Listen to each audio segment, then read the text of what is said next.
Hello everyone. In this class I'm going to start thermal convection. But before starting the thermal convection, जैसा हमने syllabus में deal किया था, syllabus deal करते time मैंने deal किया था, ये बताया था कि थर्मल कन्वेक्शन स्टार्ट करने से पहले मैं वेलोसिटी बाउंड्री लेयर के बारे में बताऊंगा, क्योंकि मैंने बताया था कि वेलोसिटी बाउंड्री लेयर का कॉन्सेप्ट क्या होता है। एक तो कंप्लीटली इंटरलिंक्ड होता है आपका थर्मल कन्वेक्शन से, एक तो कंप्लीटली क्या होता है आपका थर्मल कन्वेक्शन से, दूसरी चीज कि इसका कॉन्सेप्ट कंप्लीटली एनालॉगस होता है। अगर इसे समझ लिया तो इसे समझना, that one is quite analogous, ठीक है, क्वाइट एनालॉगस। इसे समझ लिया तो थर्मल कन्वेक्शन हमारे लिए समझना बहुत ही इजी हो जाएगा, बहुत ही इजी हो जाएगा। खास करके आपका फोर्स कन्वेक्शन समझना हमारे लिए बहुत ही इजी हो जाएगा अगर इसे समझ। जो टाइम देना है इस पे टाइम देना है समझने के लिए, इस पे बहुत ज़्यादा टाइम लगेगा ही नहीं आपका। ये अगर हो गया तो एनालॉगस मैनर में इसे समझाता जाऊंगा मैं, and that one is your thermal convection, ठीक है ना। बहुत ज़्यादा इस पे टाइम नहीं देना है, ठीक है। जो समझना है that one is velocity boundary layer. Velocity boundary layers में अब ये देखेंगे, ठीक है, कि टॉपिक्स टू बी कवर्ड। तो सबसे पहले टॉपिक मैंने कहा कि सबसे पहले बता दूं मैं कि जो स्टूडेंट वेलोसिटी बाउंड्री लेयर पढ़ चुके हैं उनके लिए तो कोई दिक्कत नहीं है, बट फिर भी वो ये लेक्चर आप फॉलो करोगे, but still you have to follow that lecture, ठीक है। क्योंकि यहाँ पे जो बताया जाएगा उतना ही पोर्शन मैं बताऊंगा वेलोसिटी बाउंड्री लेयर का। यहाँ पे बहुत ज्यादा मैथमेटिकल एनालिसिस नहीं करने वाला हूँ, उतना ही पोर्शन वेलोसिटी बाउंड्री लेयर का बताऊंगा which is frequently utilise in the heat transfer thermal convection, ठीक है ना। आपके एग्जामिनेशन पॉइंट ऑफ व्यू से भी, ठीक है ना, चाहे वो गेट का एग्जाम हो, चाहे इंजीनियरिंग सर्विसेज एग्जामिनेशन हो, चाहे आपका सिविल सर्विसेज एग्जामिनेशन हो, ठीक है ना। एग्जाम पॉइंट ऑफ व्यू से भी उतना ही पोर्शन कवर अप करूंगा जितना आपका थर्मल कन्वेक्शन के लिए जरूरी है एग्जाम पॉइंट ऑफ व्यू से, ठीक है। और the second thing is that बहुत ज्यादा इसमें मैथमेटिकल एनालिसिस नहीं आएगा, क्योंकि बहुत ज्यादा मैथमेटिकल एनालिसिस आपका फ्लूइड मैकेनिक्स में आता है। यहाँ पे हमें बेसिकली कॉन्सेप्ट देखना है, ठीक है ना, और रिजल्ट डिस्कशन करना है। कॉन्सेप्ट देखना है, रिजल्ट डिस्कशन करना है, ताकि ये कॉन्सेप्ट हम थर्मल कन्वेक्शन में अप्लाई कर सकें, बस, इससे ज़्यादा कुछ नहीं। तो मैंने बताया कि जो स्टूडेंट पढ़ चुके हैं वो भी क्लास को फॉलो करेंगे, इस लेक्चर को फॉलो करेंगे, और जो स्टूडेंट नहीं पढ़े हैं ऑब्वियस उन्हें तो फॉलो करना ही है। जो स्टूडेंट फ्लूइड मैकेनिक्स नहीं पढ़े हैं, पहली चीज़ हो सकता है कि वो इमीडिएटली बहुत जल्दी पैनिक हो जाए कि अरे हमने तो फ्लूइड मैकेनिक्स पढ़ा ही नहीं है, तो अच्छा ठीक है बाद में थर्मल कन्वेक्शन हम पढ़ लेंगे, कोई दिक्कत नहीं है, ठीक है। बट डोंट वरी, आपके लिए मैं बोल रहा हूँ जो स्टूडेंट नहीं पढ़े हैं, डोंट वरी, ठीक है। मैं इस तरीके से इस सिलेबस को डिजाइन ही मैंने किया है कि आपका बहुत ज्यादा कोई फ्लूइड मैकेनिक्स से, पीछे के फ्लूइड मैकेनिक्स से दो तीन चीजें अगर पता है, ठीक है ना, तो पीछे के फ्लूइड मैकेनिक्स से बहुत ज्यादा कोई आपका कोई अटैचमेंट नहीं है, ठीक है ना।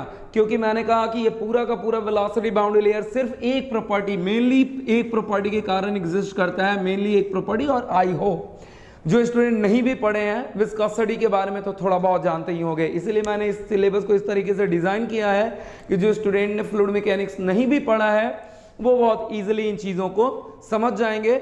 और इवन एक चीज और, इन द वर्स्ट केस बता रहा हूं मैं कि अगर स्टूडेंट नहीं समझे फिर भी वो मेमोराइज कर लेंगे, इसे याद करने की कोशिश करेंगे।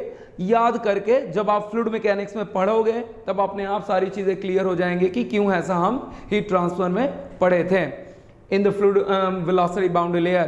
तो मैंने कहा कि एक तो मैंने सिलेबस इस तरीके से डिजाइन किया है कि आपको समझने में किसी तरीके का दिक्कत नहीं आएगा, सिर्फ एक प्रॉपर्टी, और इसे मैं एक प्रॉपर्टी चाहिए मेनली विस्कोसिटी। और विस्कोसिटी ऑलमोस्ट जो भी इंजीनियरिंग कर रहे हैं at least student they know about the viscosity, कि विस्कोसिटी क्या है, उसके कारण आपको वेलोसिटी बाउंड्री लेयर का एग्जिस्टेंस होता है। और then after you can easily understand the topic. और मैंने कहा इन वर्स्ट केस, अगर वर्स्ट केस में नहीं समझ में आया तो मेमोराइज कर लेना, क्योंकि इसके बिना हम थर्मल कन्वेक्शन पे मूव नहीं कर सकते। थर्मल कन्वेक्शन पे अगर डायरेक्ट मूव करूंगा कुछ नहीं समझ में आने वाला है, क्लियरली बता दूं। ना कि मैथमेटिकली इंटरलिंक होता है, मैंने कहा एनालॉगस, कॉन्सेप्ट कंप्लीटली एनालॉगस भी है, ठीक है ना। अगर इसे समझ गए तो इसके कॉन्सेप्ट समझने में हमें बिल्कुल भी देर नहीं लगने वाला है, बिल्कुल भी देर नहीं लगने वाला है, खास करके मैंने कहा फोर्स कन्वेक्शन में। तो पहले देख लेते हैं टॉपिक्स टू बी कवर्ड। सबसे पहले डील करेंगे viscosity, because viscosity is the main reason, main cause, nothing but the, it is nothing but the what, property of fluid, main cause है आपका वेलोसिटी बाउंड्री लेयर के growth का, development का। और इसी विस्कोसिटी के कारण एक बहुत बड़ा फिनोमेना डेवलप होता है, that one is called as the phenomena of no slip condition. ठीक है, तो ये समझेंगे हम फंडामेंटल में। उसके बाद हम आएंगे reason and development of VBL over flat plate along the direction of flow. तो एक चीज मैं बता दूं कि ये आपका फ्लूइड मैकेनिक्स में के सिलेबस के पॉइंट ऑफ व्यू से भी बहुत ज्यादा इंपॉर्टेंट है, मैक्सिमम क्वेश्चन आपका इस पे आता है। फ्लूइड मैकेनिक्स के सिलेबस के पॉइंट ऑफ व्यू से भी बहुत ज्यादा इंपॉर्टेंट है, आपके हीट ट्रांसफर में भी क्वेश्चन इससे और आपका फ्लूइड मैकेनिक्स में भी क्वेश्चन इससे पूछता है। Next after development of VBL in a pipe, जो स्टूडेंट फ्लूइड मैकेनिक्स पढ़ चुके होंगे आपने पढ़ा होगा laminar flow through the pipe या turbulent flow through the pipe में। तो जो भी आपका वेलोसिटी प्रोफाइल वहां पे डेवलप होता है, बस हम उसे पढ़ लेते हैं, मैथमेटिकली एनालाइज कर लेते हैं, वहां पे बहुत ज्यादा हम वेलोसिटी बाउंड्री लेयर की आखिर वैसा velocity profile, what is the main physical reason to develop that type of, जो भी आपका लैमिनार फ्लो के लिए पैराबोलिक आता है, टर्बुलेंट फ्लो के लिए लॉगरिथमिक आता है, वो देखेंगे, दैट्स नॉट द मैटर। ठीक है ना, विल सी। हालांकि मैथमेटिकल एनालिसिस नहीं करेंगे, सिर्फ इसके कॉन्सेप्ट का एनालिसिस करेंगे। ठीक है, मैथमेटिकल एनालिसिस फ्लूइड मैकेनिक्स में। मैंने कहा flow over the sphere and cylinder, flow over the sphere and cylinder. हालांकि इसके बारे में बहुत rare of the rarest case में पूछता है, लेकिन पूछ लेता है समटाइम 1 या 2 मार्क्स में, समटाइम्स पूछ लेता है 1 या 2 मार्क्स में, इसलिए flow over the sphere and cylinder भी हम पढ़ेंगे। इसके कॉन्सेप्ट को देख लेंगे तो हीट ट्रांसफर में जो भी इससे रिलेटेड होगा, एक्चुअली थियोरेटिकल कॉन्सेप्ट, वो थियोरेटिकल कॉन्सेप्ट हम सीख सकते हैं अपने थर्मल कन्वेक्शन में हीट ट्रांसफर से रिलेटेड, तो इसे भी हम देखेंगे, बट बहुत ही कम, क्योंकि मैंने कहा कि बहुत ज़्यादा सिलेबस में नहीं है। ये किस तरीके से है, एक छोटा सा एग्जाम्पल बता रहा हूँ, शायद आप लोगों ने सुना भी हो कि अगर flow over the sphere and cylinder अगर आप एनालाइज करते हो, तो सबसे पहली बात है कि एक बहुत कॉमन क्वेश्चन है जो कि जनरली फ्लूइड मैकेनिक्स से लोग पूछते हैं कि आपका जो गोल्फ बॉल होता है, गोल्फ बॉल पे dimples, why there will be the dimples on the golf ball. तो कहीं ना कहीं अगर इस फ्लो को, flow over the sphere and cylinder को पढ़े रहोगे तो शायद वो रीजन बताना आपको बहुत इजी हो जाता है कि आखिर गोल्फ बॉल के ऊपर डिंपल क्यों होता है। The second thing is that, दूसरा आपने पढ़ा होगा स्विंग, बॉल स्विंग करता है, बॉल आपका क्या होता है, स्विंग करता है। तो बॉल आपका स्विंग करता है, अगर ये फेनोमेना पढ़े रहोगे तो बॉल का स्विंगिंग भी समझ में आ जाएगा कि बॉल आखिर स्विंग क्यों करता है। ठीक है ना, बहुत इजीली समझ में आ जाएगा। तीसरी चीज कि एक मैग्नस इफेक्ट होता है, मैग्नस इफेक्ट किस पे काम करता है, अगेन अगर इसे थोड़ा बहुत पढ़े रहोगे तो मैग्नस इफेक्ट के बारे में समझना थोड़ा इजी हो जाएगा। तो मैंने कहा इससे इंटरलिंक तो बहुत सारा है, लेकिन फ्लूइड मैकेनिक्स में भी बहुत कम पढ़ना है और हीट ट्रांसफर में भी बहुत कम पढ़ना है। इवन आपको बता दूं कि वेलोसिटी बाउंड्री लेयर यहीं तक नहीं, even fundamentals of aerodynamics, fundamentals of aerodynamics में पूरा का पूरा काम आता है, इवन वेलोसिटी बाउंड्री लेयर। और एक वर्ड और यूटिलाइज होता है, velocity separation, boundary layer separation. ठीक है ना, ये पूरा का पूरा, और actually velocity boundary layer separation इसी वेलोसिटी बाउंड्री लेयर में पढ़ते हैं। तो मैंने कहा इनके कारण पूरा का पूरा आप फंडामेंटल ऑफ एरोडायनामिक्स अगर इससे सही ढंग से समझ लिया तो पूरा का पूरा फंडामेंटल ऑफ एरोडायनामिक्स बहुत अच्छे तरीके से आप समझ सकते हो। यहीं तक आपका नहीं है, ये अलग बात है कि मैंने कहा कि उतना ही सिलेबस यूटिलाइज करेंगे जितना एग्जाम पॉइंट ऑफ व्यू से हमारा हीट ट्रांसफर में यूटिलाइज होगा। Now I am going to start with the viscosity. What is exactly the viscosity? Now the first one I am going to discuss viscosity. Viscosity क्या है, मैंने कहा कि almost सब लोग जानते ही होंगे। Viscosity, it is the internal property of the fluid. It is the internal property of the fluid which offers internal resistance between the fluid layers when they are in relative motion. ये सबसे ज्यादा important, internal resistance and relative motion, ये बहुत ज्यादा important आपका, ठीक है, term है आपका विस्कोसिटी के साथ, रिलेटिव मोशन। ठीक है, विस्कोसिटी को फ्रिक्शन के थ्रू, जो हम लोग from the school level friction के थ्रू बहुत इजीली समझ सकते हैं। ठीक है ना, फ्रिक्शन के analogous you can say that viscosity को फ्रिक्शनल फोर्स के एनालॉगस हम बहुत इजीली समझ सकते हैं। मैंने कहा फ्रॉम द स्किल लेवल समझाने की कोशिश कर रहा हूं, पहले इतना समझा दूं उसके बाद नीचे वाला समझाऊंगा। पहले एक्चुअल डिफिनेशन समझा दूं, it is the internal property which offers internal resistance between the fluid layers when they are in relative motion. ठीक है ना। एक चीज और लिख दूं, समटाइम्स डायरेक्ट वे में इसे क्या कह सकते हो, it is resistant to flow. Direct way में क्या, इनडायरेक्ट वे में क्या कह सकते हो, it is resistant to flow. मैंने कहा ठीक है, इसे बहुत इजीली एनालॉगस वे में समझ सकते हैं with the help of friction. सबसे पहले आइए समझते हैं कि क्या है आपका फ्रिक्शन। कि फ्रिक्शन देखिए, there will be two body, that one is A and that one is B. इस तरीके का बहुत अपने स्कूल लेवल पे आपने प्रॉब्लम किया होगा। One is A and one is B. Suppose to B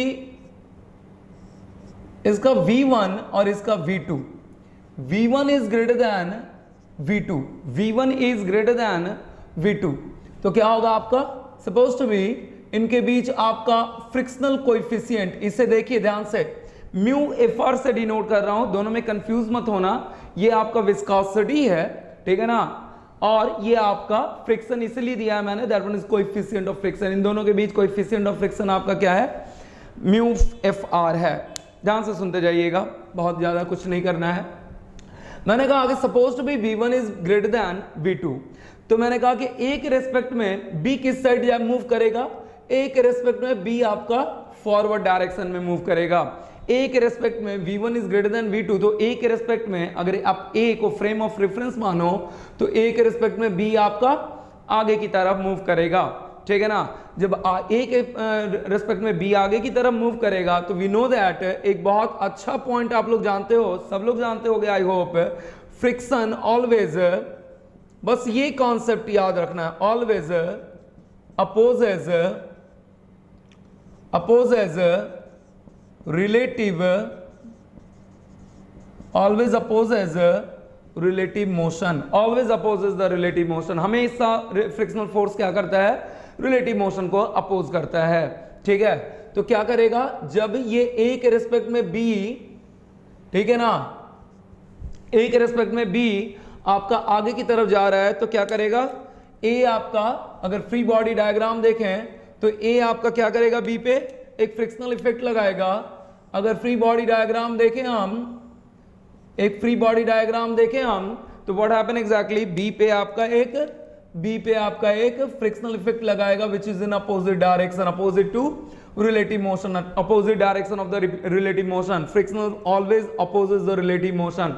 ठीक है, वहीं पे in the same way B के रेस्पेक्ट में ए कहां जा रहा होगा, बी के रेस्पेक्ट में ए आपका पीछे की तरफ जा रहा होगा। अगर बी को फ्रेम ऑफ रेफरेंस मानो तो बी के रेस्पेक्ट में ए, क्योंकि V1 is greater than V2, ए पीछे की तरफ जा रहा होगा, तो बी के रेस्पेक्ट में ए पीछे की तरफ मूव कर रहा है, तो बी भी ए पे क्या लगाएगा, एक फ्रिक्शनल इफेक्ट लगाएगा। Friction always opposes the relative motion. तो आपका व्हाट हैपन एग्जैक्टली, ए पे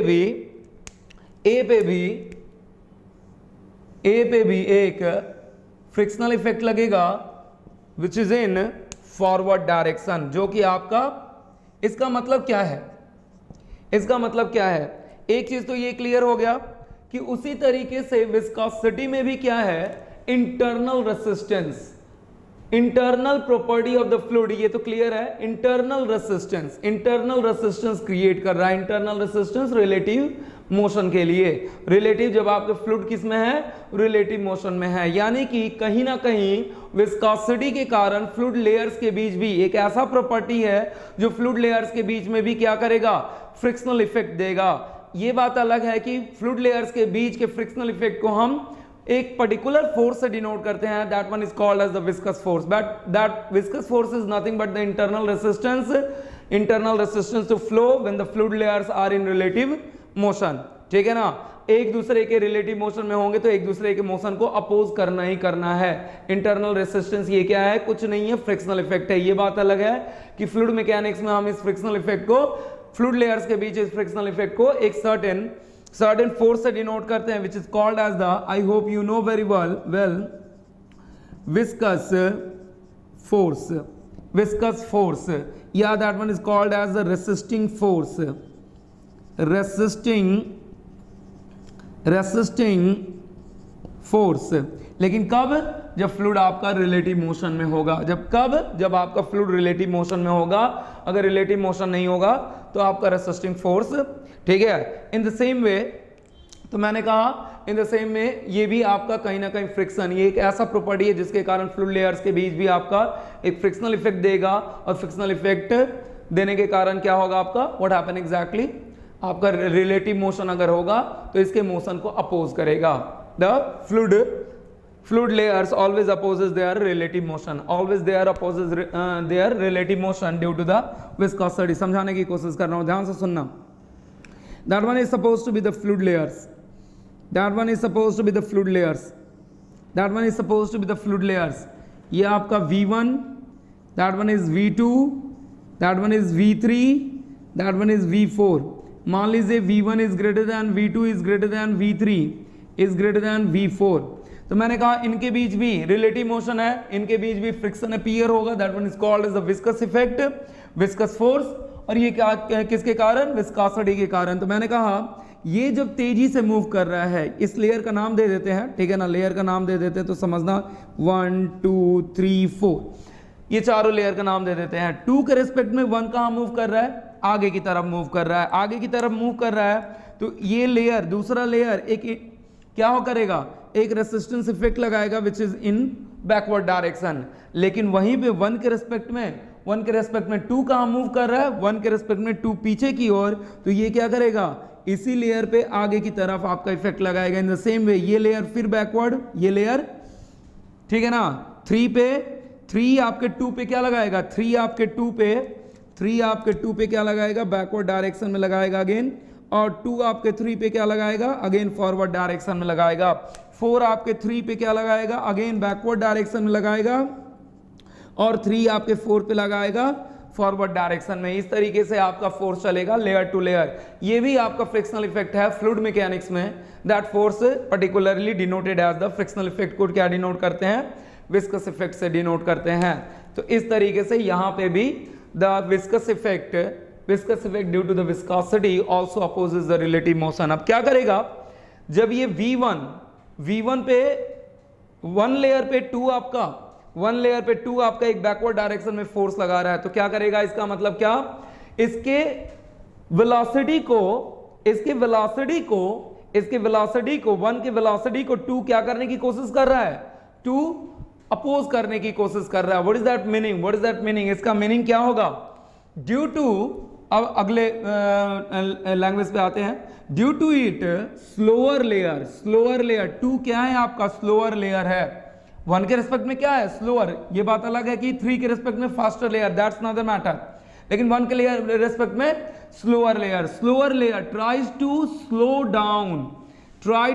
down the faster layer. 2 slower layer है, 1 फास्टर लेयर है 2 के रिस्पेक्ट में, तो 1 को क्या करने की कोशिश कर रहा है, स्लोज डाउन करने की कोशिश कर रहा है। ड्यू टू इट या due to viscosity, due to this property, due to viscous effect, due to viscous force, जो भी कह लो, slower layer tries to slow down the faster layer, ठीक है ना।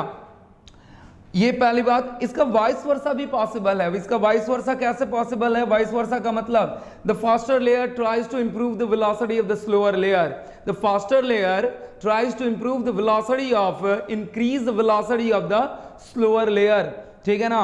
1 के रेस्पेक्ट में 2 क्या है, स्लोअर लेयर है, और 1 2 को अपने साथ मूव कराने की कोशिश करेगा, बिकॉज द इंटरनल रेसिस्टेंस या विस्कस फोर्स या frictional effect between the layers, between the fluid layers, also in the fluid layers क्या करेगा, रिलेटिव मोशन को अपोज करेगा।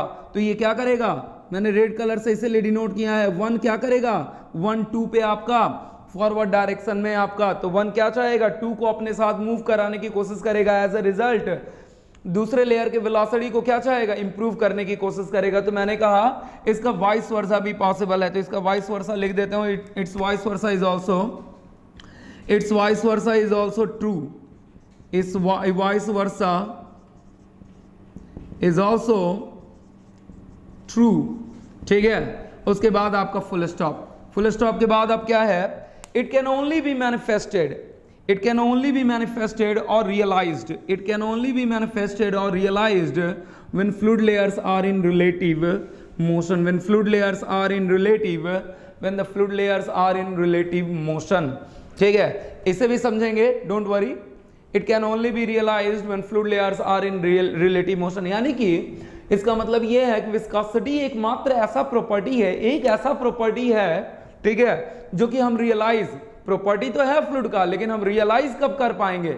रियलाइज तो तभी कर पाएंगे जब फ्लूइड लेयर्स किसमें होंगे? फ्लूइड लेयर्स आपके रिलेटिव मोशन में होंगे, फ्लूइड लेयर्स आपके रिलेटिव में मोशन में होंगे, तभी इसे रियलाइज कर पाएंगे, अदरवाइज रियलाइज नहीं कर पाएंगे. देखते हैं इस पे भी एग्जांपल देखते हैं. We will try to understand. ठीक है, we will try to understand. ठीक है, मैंने कहा इसी को एग्जांपल लिया मैंने, द सेम एग्जांपल मैं यहां पे कंसीडर कर रहा हूं.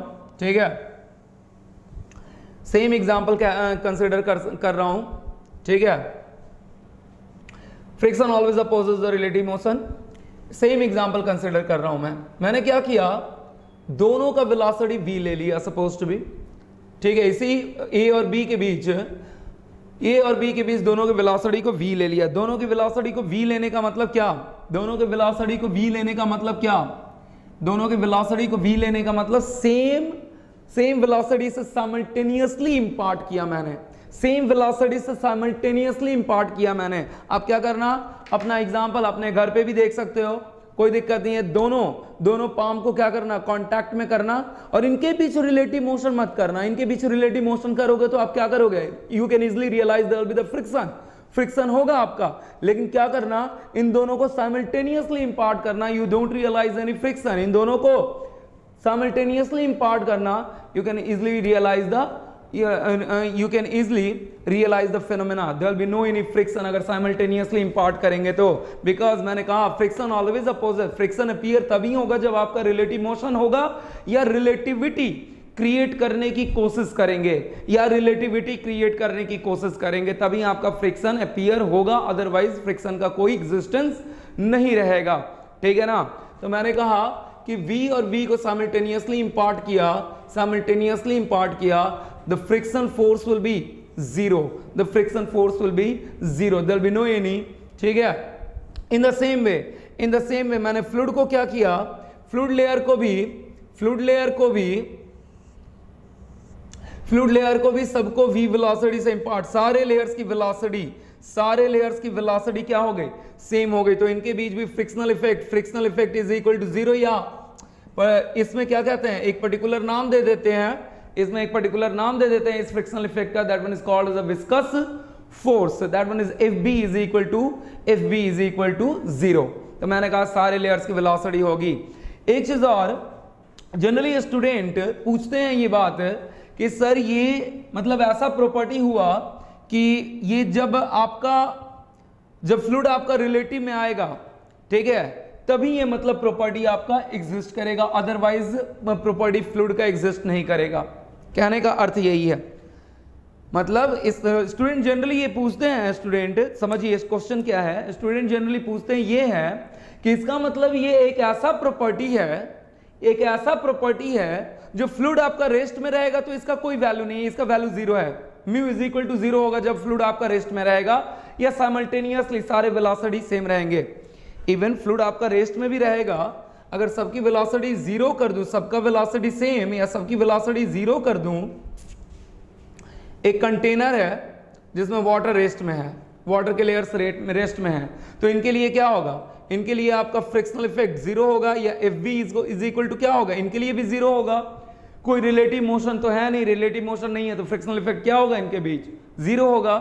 तो स्टूडेंट जनरली मेरे पास आते हैं कि एक ऐसा प्रॉपर्टी है जो तभी आपका फ्लूइड में एग्जिस्ट करेगा जब आपका फ्लूइड आपका रिलेटिव मोशन में होगा. आपके लैंग्वेज का मतलब तो यही ना हुआ, यानी कि फ्लूइड अगर रेस्ट में है तो उसके लिए म्यू का वैल्यू 0 होगा. जनरली स्टूडेंट पूछते हैं, आई होप समझ गए होगे क्वेश्चन. यानी कि फ्लूइड रेस्ट में है तो म्यू का वैल्यू कुछ नहीं होगा. जैसे वाटर के लिए म्यू का वैल्यू इन जनरली क्या कहते हैं, म्यू ऑफ द वाटर, एक डेटा दे रहा हूं 10⁻³ पास्कल सेकेंड. देखेंगे बहुत ज्यादा तो मैथमेटिकल एनालिसिस नहीं करने वाला हूं, लेकिन एक फॉर्मूला जरूर लिखूंगा मैं. Mu of the water 10⁻³ pascal second. ठीक है ना. तो मैंने कहा कि आखिर ये म्यू ऑफ द वाटर, यानी कि जब वाटर आपका रेस्ट में होगा तो म्यू ऑफ द वाटर तो जीरो होना चाहिए। ऐसा कुछ नहीं है, ऐसा कुछ नहीं है कि जब आपका रिलेटिव, मैंने कहा ये प्रेजेंट तो है फ्लूइड में, लेकिन रियलाइज, दोनों में अंतर समझो। फ्लूइड में कोई चीज, मेरे अंदर कोई एक प्रॉपर्टी मौजूद है, मेरे अंदर एक प्रॉपर्टी कोई मौजूद है, लेकिन सर्टेन इंस्टेंट ऑफ वर्क मैं करूंगा तभी वो प्रॉपर्टी रियलाइज होगी। ठीक है ना, समझिए बात को, ठीक है ना। मेरे अंदर कोई भी एक कैरेक्टरिस्टिक्स मौजूद है और मैं सर्टेन टाइप ऑफ वर्क करूंगा तभी वो प्रॉपर्टी मेरे अंदर रियलाइज होगी कि हाँ इनके पास ये भी प्रॉपर्टी है। अदरवाइज वो प्रॉपर्टी तो हिडन है, वो प्रॉपर्टी तो पता ही नहीं कि है कि नहीं है। जब मैं वो काम करूंगा तो ये रियलाइज होगा कि हाँ इस तरीके की प्रॉपर्टी भी मेरे अंदर है। या किसी भी पर्सन के अंदर बहुत सारे ऐसे कैरेक्टरिस्टिक्स होते हैं जो हिडन होते हैं और वो सर्टेन टाइप ऑफ वर्क करने के बाद ही उनको अपने या दूसरों को ये पता चलता है कि उनके अंदर ये कैरेक्टरिस्टिक्स है। ये समझने की कोशिश करेंगे, डोंट वरी, ठीक है। तो ये तो रहेगा, लेकिन रियलाइज कब होगा? जब आपका रिलेटिव मोशन में होंगे तभी रियलाइज होगा, ठीक है। देखिए समझते हैं इस चीज को, बहुत ईजी है समझना, ठीक है, बहुत ही ईजी है समझना। That one is quite easy to understand.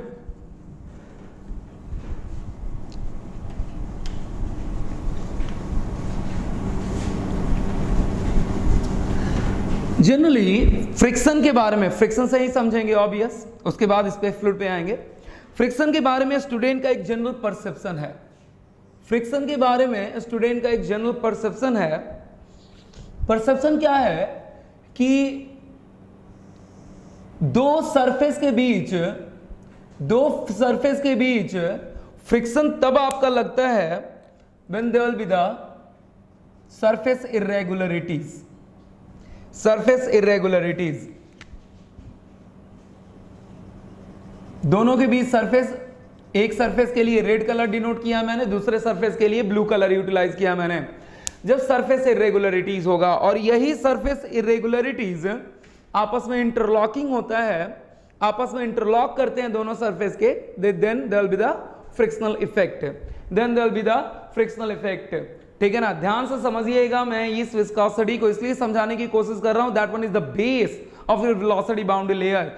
अगर आप एक क्लियर फैक्ट बात बता रहा हूं मैं कि जनरली स्टूडेंट का ये परसेप्शन होता है कि वेलोसिटी बाउंड्री लेयर तो बिल्कुल लास्ट में पढ़ते हैं फ्लूइड मैकेनिक्स में, क्योंकि बहुत ही टफ होता है। मैं आपको बताऊं कि जहां पे विस्कोसिटी हम लोग फर्स्ट चैप्टर में प्रॉपर्टी ऑफ द फ्लूइड पढ़ते हैं ना, वहीं पे एग्जैक्टली हम वेलोसिटी बाउंड्री लेयर को डील कर सकते हैं। ये इतना ईजी टॉपिक है फॉर द एक्चुअली कि अगर इसे थोड़ा सा फ्रिक्शन, थोड़ा सा विस्कस फोर्स का, ये सारी चीजें, इंटरैक्टिव फोर्स का कॉन्सेप्ट वगैरह जानते हो तो आप बहुत जल्दी वेलोसिटी बाउंड्री लेयर को समझ सकते हो। ये बात अलग है कि धीरे धीरे आपके माइंड को पहले इंप्रूव किया जाता है तब वेलोसिटी बाउंड्री लेयर, क्योंकि पहले कभी भी वेलोसिटी बाउंड्री लेयर का नाम नहीं सुने होते हैं, इसलिए भाई कि पहले वही चीजें पढ़ी जाए जो जिनके बारे में बहुत ज्यादा हम जानते हैं। वेलोसिटी बाउंड्री लेयर कुछ नहीं है। वेलोसिटी बाउंड्री लेयर का मतलब ये होता है कि सर्टेन डिस्टेंस तक फ्रिक्शन के कारण आपका क्या होता है, वेलोसिटी प्रोफाइल जनरेट होता है, बस, बाकी कुछ नहीं। देखिए ना अपने प्रीवियस सिलेबस में जो मैंने लिखा था टॉपिक्स टू बी कवर्ड में, velocity boundary layer in a pipe और वेलोसिटी प्रोफाइल लिखा था, velocity profile in a pipe, वही है आपका वेलोसिटी बाउंड्री लेयर। फ्रिक्शन के कारण सॉलिड सरफेस पे सर्टेन डिस्टेंस तक क्या होता है आपका वेलोसिटी प्रोफाइल डेवलप होता है फ्रिक्शन के कारण, that one is simply called, जहां तक वेलोसिटी प्रोफाइल डेवलप होता है वही आपका वेलोसिटी प्रोफाइल है, वेलोसिटी बाउंड्री लेयर है, बाकी कुछ नहीं है, नथिंग आपका वेलोसिटी बाउंड्री लेयर। इसलिए मैं थोड़ा इसे क्लियर कर रहा हूं, उसके बाद हम लोग आपके ऑब्वियस वेलोसिटी बाउंड्री लेयर पे नो स्लिप कंडीशन देखेंगे, उसके बाद वेलोसिटी बाउंड्री लेयर पे मूव करेंगे। तो मैंने कहा कि बहुत ही सिंपल फिनोमेना है, अगर बिना किसी, ठीक है ना, दिमाग में ये चीजें बिना लाए आप ये समझोगे कि हाँ ये चीजें तो प्रीवियस कॉन्सेप्ट है, पढ़ना बहुत इजी है, ठीक है। तो मैंने कहा कि इस लाइन को समझते हैं, इस क्वेश्चन को स्टूडेंट जनरली लोग जो लेके आते हैं कि विस्कोसिटी क्या एक ऐसा प्रॉपर्टी है कि जब आपका फ्लूइड रेस्ट में होगा तब इसका वैल्यू जीरो होगा, या सारे लेयर साइमल्टेनियसली मूव करेंगे तो इसका वैल्यू जीरो होगा?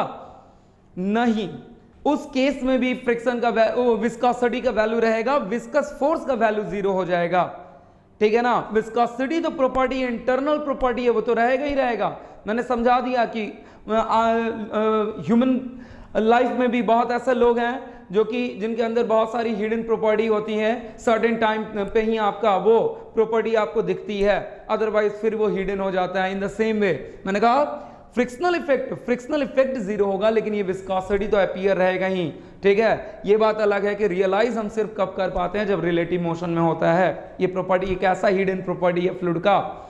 आइए देखते हैं, ठीक है।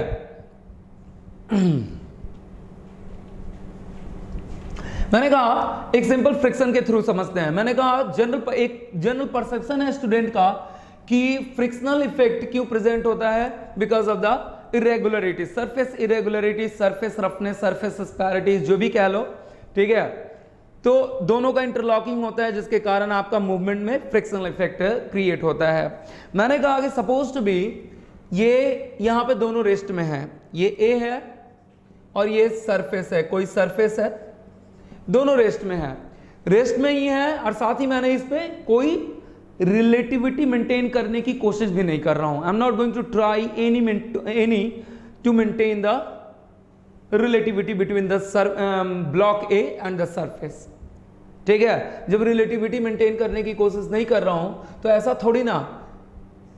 म्यू फ्रिक्शन किसके कारण, म्यू फ्रिक्शन किसके कारण, इसी सरफेस इरेगुलरिटीज के कारण। You know very well, mu friction is actually due to the property of the surface, actually due to the property of the surfaces in contact, surfaces in contact, यही है ना। आप खुद भी रियलाइज कर सकते हो म्यू फ्रिक्शन क्या है। Actually it is the property of the surfaces which when both are in contact, यही आपका है म्यू फ्रिक्शन। तो जब सरफेस कांटेक्ट में है, सरफेस रफनेस तो अभी भी है, इंटरलॉकिंग तो अभी भी है दोनों सरफेस रफनेस के बीच, लेकिन ऐसा थोड़ी ना जब ये रेस्ट में है तो ये बात अलग है कि म्यू फ्रिक्शन को हम रियलाइज नहीं कर पा रहे हैं। म्यू फ्रिक्शन का तो एक सर्टेन वैल्यू यहां पे भी होगा, म्यू फ्रिक्शन का एक सर्टेन वैल्यू तो यहां पे भी होगा, लेकिन ये बात अलग है कि जब आपका ये रेस्ट में है तो इस म्यू फ्रिक्शन को, अरे जब कांटेक्ट में है और दोनों का सरफेस रफनेस है, इंटरलॉकिंग है ही, तो मैंने कहा कि ये किस पे डिपेंड करेगा, properties of surfaces in contact. तो म्यू फ्रिक्शन तो अभी भी प्रेजेंट है जब ये रेस्ट में है। ये बात अलग है कि इस म्यू फ्रिक्शन को हम रियलाइज कब कर पाते हैं, जब या तो इसमें रिलेटिविटी मेंटेन हो जाए या रिलेटिविटी क्रिएट करने की कोशिश करते हैं, तब आपका क्या होता है, म्यू फ्रिक्शन आपका रियलाइज होता है और फ्रिक्शनल फोर्स डेवलप होता है, ठीक है। म्यू फ्रिक्शन ये एक ऐसा प्रॉपर्टी है जो होगा तो जरूर। फ्रिक्शन जब रेस्ट में होगा तो फ्रिक्शन जीरो होगा, फ्रिक्शनल फोर्स जीरो होगा, म्यू थोड़ी ना जीरो हो जाएगा। म्यू तो प्रॉपर्टी है सरफेस का विच आर इन कांटेक्ट, ठीक है। जब हम रिलेटिविटी क्रिएट करेंगे या रिलेटिविटी मेंटेन करेंगे तब ये म्यू फ्रिक्शन को हम रियलाइज कर पाएंगे। This is the first thing. दूसरा, ये परसेप्शन है जनरली। एक और देखते हैं, एक ग्लास लिया, सरफेस एक ग्लास लिया मैंने और एक रबर लिया, there will be a rubber, that one is the rubber. I hope सब लोग इस तरीके का। तो ये बताओ कि आपने देखा होगा कि ग्लास और रबर के बीच इनके तो सरफेसेस बड़े स्मूथ होते हैं, इनके सरफेसेस तो बड़े स्मूथ होते हैं, तो आखिर इसमें क्यों आपका फ्रिक्शनल इफेक्ट जनरेट होता है। ऐसा कोई तो सरफेस रफनेस एग्जिस्ट नहीं करता है, इसमें भी आपका सरफेस क्या है, सरफेस रफनेस तो नहीं है, लेकिन इसमें आपका फ्रिक्शन एग्जिस्ट करता है। और समटाइम्स आपने पढ़ा होगा, आई होप आपके स्कूल लाइफ में, कि म्यू इतना ज्यादा होता है इन दोनों के बीच, that one is greater than, sometimes greater than one, ठीक है ना। आपने देखा होगा, इसीलिए किसी ऐसे इलेक्ट्रॉनिक जितने भी आइटम होते हैं उसमें रबर पैड लगाया जाता है ताकि वो किसी भी बेंच वगैरह, किसी भी डेस्क वगैरह पे रखा जाए तो वो गिरे ना जल्दी, उनके बीच एक क्या हो, एक कांटेक्ट बना रहे, एक कांटेक्ट, प्रॉपर कांटेक्ट बना रहे। तो आपने ये देखा भी होगा, समटाइम्स मैंने कहा कि म्यू फ्रिक्शन ग्रेटर देन 1 होता है आपका ग्लास और रबर के बीच, ठीक है ना। दैट वन इज एग्जैक्टली, आपने रियलाइज भी किया होगा ये चीजें, दोनों के सरफेस, लेकिन इन दोनों में आपका फ्रिक्शन क्यों जनरेट होता है? फ्रिक्शन जनरेट होता है due to force of adhesion. Adhesion force सब लोग जानते हो, दो सिमिलर डिसिमिलर मॉलिक्यूल्स के बीच जो इंटरैक्टिव फोर्स लगता है, that one is called as the force of adhesion. इनके बीच आपका फोर्स ऑफ एडेशन लगता है, जिनके कारण म्यू फ्रिक्शन क्या होता है? बहुत ही ग्रेटर देन इक्वल टू 1 होता है, and that one is glass and rubber. तो मैंने कहा यहां पे फ्रिक्शन क्यों प्रेजेंट? यहां पे फ्रिक्शन इसलिए प्रेजेंट फोर्स ऑफ एडेशन के कारण। तो मैंने कहा कि अगर रबर और ग्लास रेस्ट में है तो क्या इन सरफेस की प्रॉपर्टी, यहां पे सरफेस की प्रॉपर्टी रफ ना होके क्या हो गया? एडेसिवनेस हो गया। सरफेस की प्रॉपर्टी ये है कि दोनों के बीच एडेसिव इंटरैक्टिव फोर्स बहुत ज्यादा लग रहा है। तो मैंने कहा रेस्ट में भी है तो म्यू तो प्रेजेंट होगा ही, ये बात अलग है कि म्यू को रियलाइज कब करेंगे? जब हम रिलेटिविटी क्रिएट करने की कोशिश करेंगे। द थर्ड वन, तीसरा, मैंने कहा कि आप अपने परसेप्शन को प्लीज चेंज कीजिए। मैंने कहा rubber as well as rubber, दो सिमिलर सरफेस। अब इनमें भी आप देखोगे रबर एंड रबर, इनमें भी हो क्या देखोगे? That sometimes mu friction is greater then 1। इनमें भी बहुत ज्यादा क्या होता है? फ्रिक्शनल इफेक्ट क्रिएट होता है। Why there will be? Obvious, you can easily understand that one is what? That one is due to force of cohesion, due to force, similar molecule ना, force of cohesion। ठीक है, अगर बहुत ज्यादा pressure दोगे, बहुत ज्यादा रबर पे प्रेशर दोगे, ठीक है, या बहुत ज्यादा टेम्परेचर है सपोज टू बी गर्मी के दिन में, तो ये फोर्स ऑफ कोहेशन एक्चुअली क्या होता है? फोर्स ऑफ कोहेशन की जगह ये दोनों फ्यूज कर जाते हैं इस लेयर पे। जिस लेयर में चिपकाया जाता है, जिस लेयर पे रखा जाता है, तो ये फोर्स ऑफ कोहेशन तो तब है जब दोनों फ्यूज नहीं है। समटाइम्स ये क्या हो जाता है? फ्यूज हो जाते हैं, तो और आपका फ्रिक्शन बढ़ जाएगा।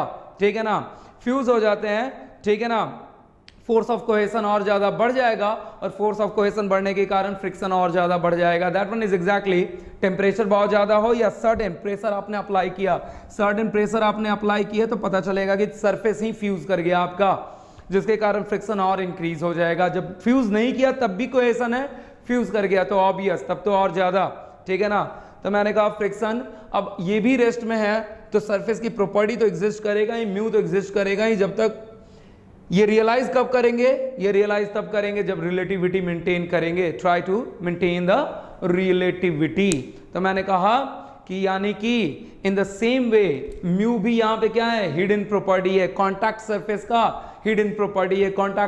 हिडन प्रॉपर्टी है, ये रियलाइज तभी आप करोगे जब आप रिलेटिविटी दोगे। इन द सेम वे विस्कोसिटी भी वही है, विस्कोसिटी भी हिडन प्रॉपर्टी है, ये तभी रियलाइज कर पाते, तभी मैनिफेस्ट कर पाते हैं जब आपका फ्लूइड रिलेटिव मोशन में होता है। That one is exactly. अब आइए फ्लूइड में, आप ये सोच रहे होगे फ्लूइड में, अगेन लास्ट, उसके बाद काम खत्म करते हैं। मैंने कहा फ्लूइड तो आपका क्या है? आपका एक्चुअली स्मूथ लेयर्स हैं, तो इसमें आखिर क्यों वाई देयर बी? तो मैंने सारा ऑलमोस्ट समझा चुका हूं, इसमें आखिर क्यों इंटरनल रेसिस्टेंस? तो पहला इंटरेक्शन बिकॉज ऑफ मॉलिक्यूल्स। ये लेयर आगे बढ़ेगा तो इसके लेयर्स इसे क्या करने की कोशिश करेंगे? इंटरैक्टिव फोर्स के कारण इसे पकड़ने की कोशिश करेंगे। ठीक है ना, पकड़ने की कोशिश करेंगे। ठीक है, इसी इंटरैक्टिव फोर्स के कारण म्यू एग्जिस्ट करता है। समटाइम्स मॉलिक्यूलर एक्टिविटी के कारण भी विस्कोसिटी। तो मैंने कहा interactive forces as well as due to the molecular activity. मैंने कहा interactive force as well as due to the molecular activity. आप कहोगे, आपके एकदम से दिमाग में आएगा इंटरैक्टिव फोर्स की बात सिर्फ मैं करता तो एकदम से दिमाग में आता कि गैसेस में तो आपका फोर्स ऑफ इंटरैक्टिव फोर्स बहुत ज्यादा होता नहीं है, तब वहां पे कैसे आखिर फ्रिक्शन प्रेजेंट हो जाएगा, विस्कोसिटी प्रेजेंट हो जाएगा, ये विस्कस फोर्स आ जाएगा। That is due to the molecular interaction, molecular interaction के कारण, आपस में एजिटेशन के कारण, कोलिजन के कारण आपका क्या करता है? वो फ्रिक्शन क्रिएट करता है। तो इसीलिए मैंने क्लियर कर दिया दोनों चीजें, interactive molecular interaction as well as due to the interactive forces, molecular interaction as well as due to the in what interactive forces between the layers. तो ये आपका विस्कोसिटी है, ये आपका क्या है, विस्कोसिटी। ठीक है, आगे बढ़ेंगे हम लोग। मैंने कहा कि इटसेल्फ विस्कोसिटी के कारण एक बहुत बड़ा फिनोमेना डेवलप होता है, उस फिनोमेना को मैं डील करने जा रहा हूं। I am going to deal that phenomena. Now will move to the no slip condition. No slip condition, viscosity हमने देखा, विस्कोसिटी प्रॉपरली देखा, ठीक है ना। अब थोड़ा आते हैं नो स्लिप कंडीशन। मैंने कहा कि उसी विस्कोसिटी के कारण बेसिकली यहाँ पे, ठीक है ना, नो स्लिप कंडीशन के कारण फिनोमेना होता है।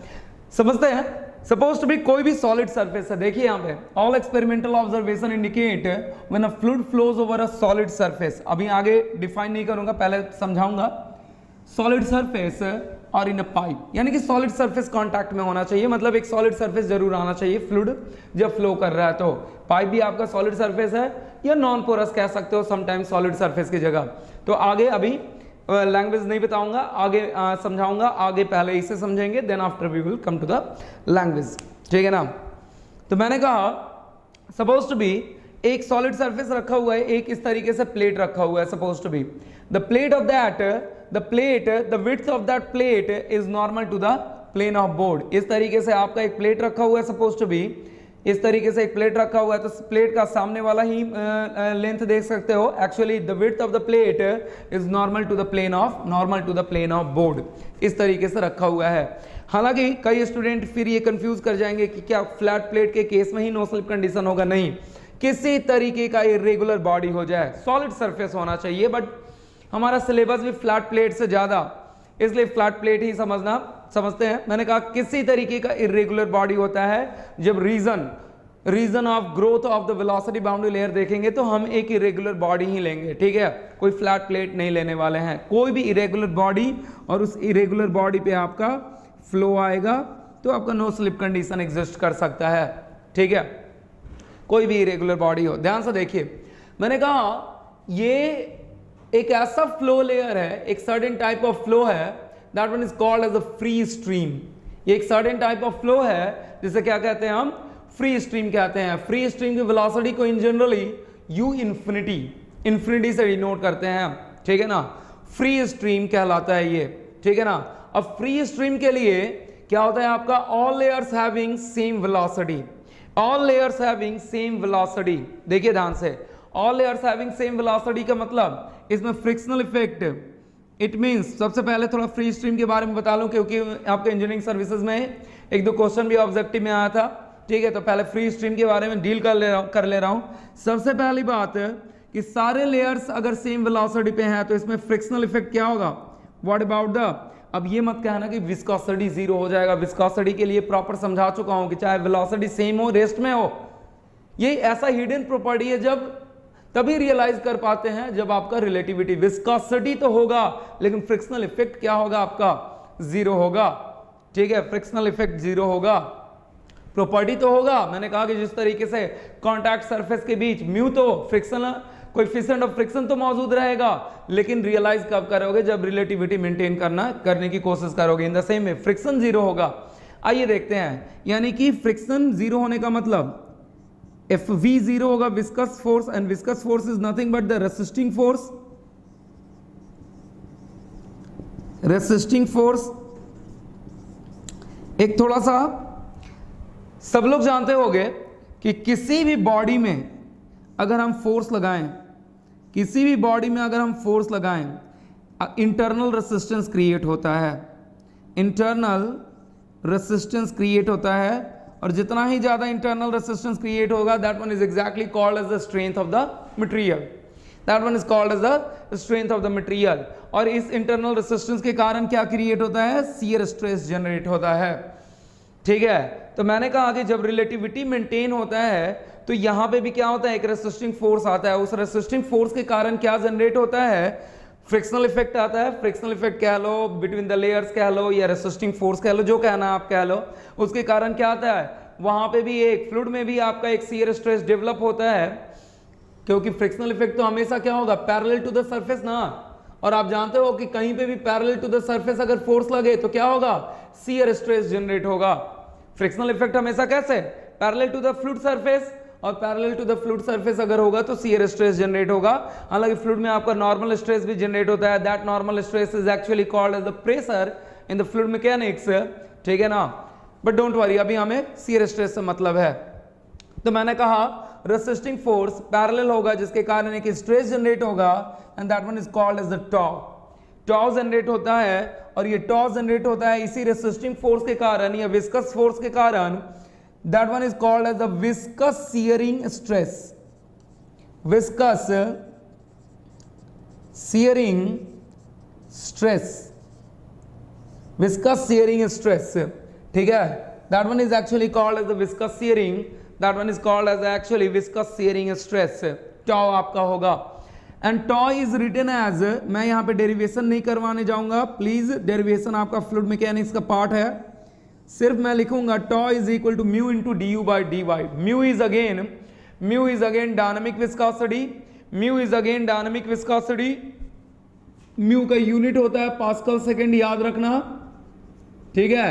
और d u by d y, d u by d y definition के अकॉर्डिंग तो d u by d y को क्या कहते हैं, रेट ऑफ शियर स्ट्रेन कहते हैं। ध्यान रखिएगा, रेट ऑफ शियर स्ट्रेन कहते हैं according to the definition. Definition की बात कह रहा हूं मैं, ठीक है ना। According to the definition d u by d y को तो रेट ऑफ शियर स्ट्रेन कहते हैं। Sometimes it is called as the d theta by d t. अब थीटा आपका शियर स्ट्रेन है, theta is shear stress, angular deformation है, theta is angular deformation, ठीक है ना। Theta is angular deformation. अब फर्स्ट चैप्टर में ये सारी चीजें डिराइव करते हो, मुझे बहुत ज्यादा डिस्कस करने की जरूरत नहीं है। Even in the first chapter of the fluid mechanics, first chapter तो एटलीस्ट सबने पढ़ रखा होता है, ठीक है। तो d theta by d t angular deformation या रेट ऑफ एंगुलर डिफॉर्मेशन या रेट ऑफ शियर स्ट्रेन, और इसी से d u by d y आप प्रूफ करते हो, d u by d y आप प्रूफ करते हो। तो मैंने कहा इन जनरल ये डिफिनीशन के अकॉर्डिंग, एक्चुअली डिफिनीशन के according rate of shear strain d u by d y कहलाता है। बट फॉर्मल वे में d u by d y को समटाइम्स क्या कहते हैं, d u by d y को समटाइम्स स्लोप कह देते हैं, क्योंकि यू और वाई का अगर कर्व होगा, यू और वाई के बीच प्लॉट होगा, यू और वाई के बीच प्लॉट होगा तो d u by d y कहीं ना कहीं स्लोप होगा, ठीक है। और दूसरी बात कि इसे समटाइम्स और क्या कह देते हैं, the velocity gradient, velocity gradient in the normal direction to the flow, in the normal direction to the flow. इस d u by d y के बारे में भी, स्लोप के बारे में और डील करूंगा मैं, डोंट वरी, क्योंकि स्लोप के बारे में तो जब हम वेलोसिटी बाउंड्री लेयर पे आएंगे, बिना स्लोप के बारे में बिना हम आगे बढ़ ही नहीं पाएंगे। एक्चुअली वेलोसिटी बाउंड्री लेयर में जब आएंगे तो यही है आपका। थोड़ा देखिए, तो जब आपका मैंने दो जगह पे डील किया, एक तो जब आपका रेस्ट में हो, फ्लूइड आपका रेस्ट में हो तब भी f b is equal to zero, और जब आपका फ्लूइड सारे वेलोसिटी सेम हो तब भी f v is equal to zero. तो उस केस में शियर स्ट्रेस क्या होगा आपका, ऑब्वियस जीरो होगा। रेसिस्टिंग फोर्स ही जीरो तो आपका क्या होगा, शियर स्ट्रेस भी जीरो होगा। और शियर स्ट्रेस जीरो होने के लिए मैंने कहा म्यू जीरो नहीं होगा, म्यू जीरो नहीं, म्यू जीरो मतलब आइडियल फ्लूइड, म्यू जीरो का मतलब आइडियल फ्लूइड, एंड प्रैक्टिकली ऐसा कोई फ्लूइड पॉसिबल नहीं है। म्यू जीरो का मतलब आइडियल फ्लूइड, और मैंने कहा प्रैक्टिकली ऐसा कोई भी फ्लूइड ही नहीं है। इवन गैस के में मॉलिक्यूलर एक्टिविटी के कारण क्या होता है आपका फ्रिक्शन, अभी मैंने बताया, एक तो आपका इंटरैक्टिव फोर्स, विस्कोसिटी क्यों, एक तो आपका इंटरैक्टिव फोर्स, दूसरा मॉलिक्यूलर एक्टिविटी। दो कारणों से आपका एक्चुअली फ्रिक्शनल इफेक्ट फ्लूइड में जनरेट होता है, ठीक है। तो मैंने कहा कि even in the gas zero नहीं होगा, ठीक है। तो म्यू तो जीरो नहीं होगा, लेकिन d u by d y क्या होगा, d u by d y का मतलब, what is the meaning of the d u by d y, दो लेयर के बीच का वेलोसिटी डिफरेंस। अगर ये dy है दो लेयर के बीच, तो इन दोनों के बीच वेलोसिटी डिफरेंस क्या होगा, तो velocity difference d u by d y zero होगा। तो आपका इसके लिए फ्रिक्शनल इफेक्ट भी जीरो और शियर स्ट्रेस भी क्या होगा, इसके लिए शियर स्ट्रेस भी जीरो होगा। Because for the free stream, दूसरा point, for the free stream d u by d y is also zero. That's why the shear stress is also zero. ये आपका ऑब्जेक्टिव क्वेश्चन इंजीनियरिंग सर्विसेज के लिए, ठीक है ना। Engineering services में already पूछा जा चुका है। तो du by dy 0, tau is equal to 0. Now we will move to the our main concept. Main concept पे आते हैं, मेन कॉन्सेप्ट पे आते हैं। देखिए जैसे ही ये फ्लूइड फ्लो करेगा, ये आपका सॉलिड सरफेस है, जैसे ही आपका क्या होगा, जैसे ही पहला molecule just adjacent to the plate, just adjacent at the surface, ठीक है ना। तो मैंने कहा जैसे ही पहला मॉलिक्यूल होगा, इनके बीच इतना ज्यादा इंटरेक्टिव फोर्स लगेगा, इनके बीच इतना ज्यादा इंटरेक्टिव फोर्स लगेगा, ठीक है। ये मूव करने की कोशिश तो करेगा, ब्लैक एक थोड़ा मॉलिक्यूलर लेवल पे देखते हैं, उसके बाद देखेंगे आगे, ठीक है ना। तो जैसे ही पहला फ्लूइड पार्टिकल इस पे आया, इनके बीच एकदम जस्ट एडजेसेंट है, इनके बीच इतना ज्यादा इंटरेक्टिव फोर्स लगेगा, इतना ज्यादा इंटरेक्टिव फोर्स लगेगा कि इनके बीच फ्रिक्शनल इफेक्ट बहुत ज्यादा हाई हो जाता है, इनके बीच फ्रिक्शनल इफेक्ट बहुत ज्यादा हाई हो जाता है। और फ्रिक्शनल इफेक्ट बहुत ज्यादा हाई होने के कारण almost, I am not saying कि कंप्लीटली, बहुत सारे आप बुक देखोगे, ठीक है ना, तो कई ऐसे स्टैंडर्ड बुक देख लोगे जिसमें लिखा रहता है कि ऑलमोस्ट जीरो किया होता है, और not exactly zero, almost zero होता है, और अपने एनालिटिकल एनालिसिस के लिए ऑलमोस्ट जीरो मान के चलते हैं, अपने इंजीनियरिंग कैलकुलेशन के लिए ऑलमोस्ट जीरो मान के चलते हैं। इसीलिए मैं बोल रहा हूं ऑलमोस्ट जीरो, नहीं तो कंफ्यूज हो जाओगे, जब बुक पढ़ोगे तो कुछ और कॉन्सेप्ट, मैं जब बता रहा हूं तो कुछ और कॉन्सेप्ट, तो इसलिए कंफ्यूज मत होना। मैं सिंपली यहां पे डील कर रहा हूं कि जैसे ही फ्लूइड पार्टिकल, इनके बीच इतना इंटरेक्टिव फोर्स, इतना ज्यादा फ्रिक्शनल इफेक्ट आ जाएगा कि what happen actually, almost that molecule stick to the surface and having the same velocity, having the same velocity as that of the solid surface and having the same velocity as that of the solid surface, यानी कि ये molecule solid surface के respect में इसकी velocity almost क्या हो जाएगी, zero हो जाएगी। That one is exactly, that phenomena is called as the nothing but called as the no slip condition. That phenomena is nothing but called as the no slip condition. No slip condition कहलाता है। अब एक ही molecule थोड़ा ना होगा, इस तरीके का बहुत सारे मॉलिक्यूल्स होंगे, इस तरीके के बहुत सारे मॉलिक्यूल्स होंगे, और बहुत सारे मॉलिक्यूल्स के कारण एक पूरा का पूरा लेयर ही बनेगा, एक पूरा का पूरा लेयर ही बनेगा, एक पूरा का पूरा लेयर ही बनेगा। दैट वन इज एग्जैक्टली, पूरा का पूरा लेयर बना दिया मैंने, और इस ब्लू सरफेस, सॉलिड सरफेस और उस ब्लैक कलर के लेयर के बीच ऑलमोस्ट वेलोसिटी क्या, जीरो। इतना ज्यादा इंटरेक्टिव फोर्स या इतना ज्यादा फ्रिक्शनल इफेक्ट की। आइए डेफिनेशन पे चलते हैं। That one is exactly called the no slip condition. आइए चलते हैं आपका all experimental observation indicate when a fluid flows over a solid surface or called as non-porous in a pipe, then the just adjacent fluid layer at the surface comes in complete stop and assumes, मैं ये नहीं कह रहा हूं कि zero हो जाएगा completely, ठीक है ना, एंड assumes, अपने इंजीनियरिंग कैलकुलेशन के लिए जीरो मान के चलते हैं, assumes zero velocity with respect to solid surface और completely with respect to solid surface or completely stick to the surface, called as no slip condition, called as no slip condition। यानी कि इस surface की velocity, अगर इस surface की velocity use surface से denote कर रहा हूं मैं, अगर जीरो है तो इस लेयर का भी वेलोसिटी जीरो होगा।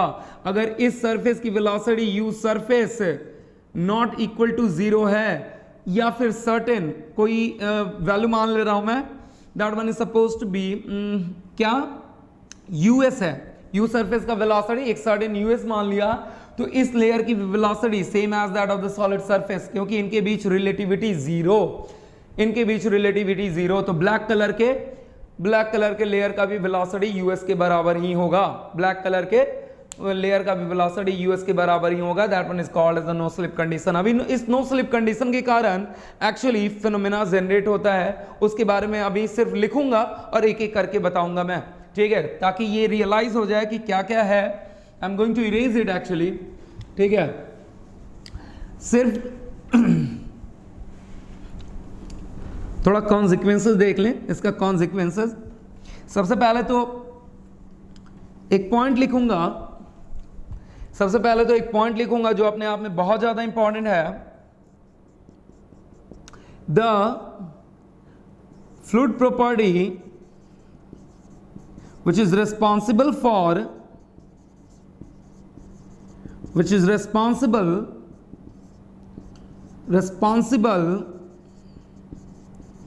for no slip condition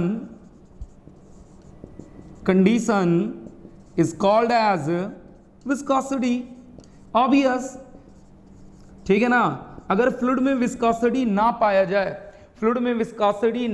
जाए, ठीक है ना, तो आपको बता दूं कि ये जितना कुछ पढ़ रहा है ना हम लोग वेलोसिटी बाउंड्री लेयर, ये एक ऐसा टॉपिक आपके फ्लूइड मैकेनिक्स से ही गायब हो जाता है. और सिर्फ कहां तक आपको पढ़ना रहता, सिर्फ ये एक प्रॉपर्टी आपके फ्लूइड मैकेनिक्स के टॉपिक को बहुत ज्यादा वास्ट बना देता है. सिर्फ और सिर्फ ये एक प्रॉपर्टी एक ऐसा है जो फ्लूइड मैकेनिक्स के टॉपिक को बहुत ज्यादा वास्ट बना देता है. अगर ये विस्कोसिटी ना हो तो व्हाट हैपन एग्जैक्टली, थोड़ा सा देख लीजिए, उसके बाद मैं इसे डील करूंगा.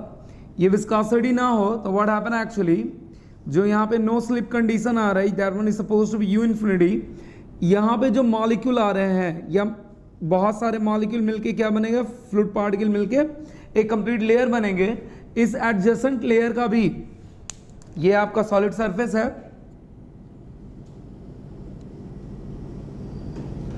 अगर म्यू आपका जीरो है, if mu is zero, mu zero का मतलब ideal fluid, you know very well, ideal fluid. But मैंने कहा आइडियल फ्लूइड प्रैक्टिकली पॉसिबल नहीं है, ठीक है ना.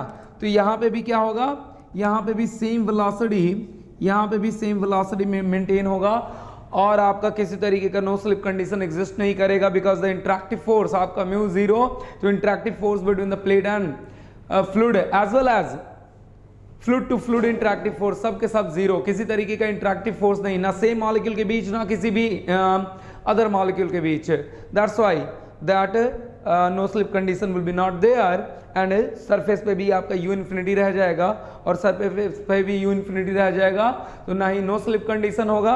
और आगे देखेंगे कि इसी नो स्लिप कंडीशन के कारण आपका वेलोसिटी बाउंड्री लेयर का ग्रोथ होगा. Now will see the consequences of no slip condition. अभी सिर्फ पॉइंट लिखा है मैंने, एक एक करके डील करूंगा, ठीक है ना. Consequences of no slip condition. No slip condition का कॉन्सिक्वेंसेस म्यू, और नो स्लिप कंडीशन के कारण ये आपका कॉन्सिक्वेंसेस है. यानी कि समझ सकते हो अल्टीमेट कॉन्सिक्वेंसेस तो विस्कोसिटी है. तो आप फर्स्ट वन, डेवलपमेंट ऑफ, इस नो स्लिप कंडीशन के कारण क्या होता है आपका, development of velocity boundary layer. तो first one, development of velocity boundary layer. बस जस्ट इसके बाद हम लोग समझेंगे इसे कि आखिर रीजन क्या है, what is exactly the phenomena of velocity boundary layer, just हम समझेंगे. Second one, viscous shearing effect is quite significant with in the, मैंने शुरू में ही बताया विस्कोसिटी है, हाई स्किन फ्रिक्शन, मतलब हाई फ्रिक्शनल फोर्स लग रहा है इसके बीच, इंटरेक्टिव फोर्स लग रहा है, तो क्या होगा आपका विस्कस इफेक्ट भी इस रीजन में क्या होगा, बहुत ज्यादा होगा. और इसी विस्कस इफेक्ट के कारण, मैंने शुरू में ही बताया था, फ्रिक्शन के कारण ही वेलोसिटी प्रोफाइल डेवलप होगा. तो विस्कस इफेक्ट ज्यादा होगा and that one is the frictional drag. तो फ्रिक्शनल ड्रैग तो प्रेजेंट होगा ही within the velocity boundary layer, क्योंकि यही सरफेस और इसके बीच फ्रिक्शनल इफेक्ट के कारण नो स्लिप कंडीशन, और इसी नो स्लिप कंडीशन के कारण development of velocity boundary layer. तो फ्रिक्शनल ड्रैग तो प्रेजेंट होगा ही होगा. तो frictional drag on the solid surface along the direction of fluid flow. Don't worry, समझाऊंगा मैं ये सारी चीजें, ठीक है. And now I am going to start the phenomena. What is exactly the phenomena of velocity boundary layer. सबसे पहले velocity boundary layer का फिनोमेना समझेंगे, और you can say the reason of velocity boundary layer. Then after we will see the growth of development of velocity boundary layer on the flat plate.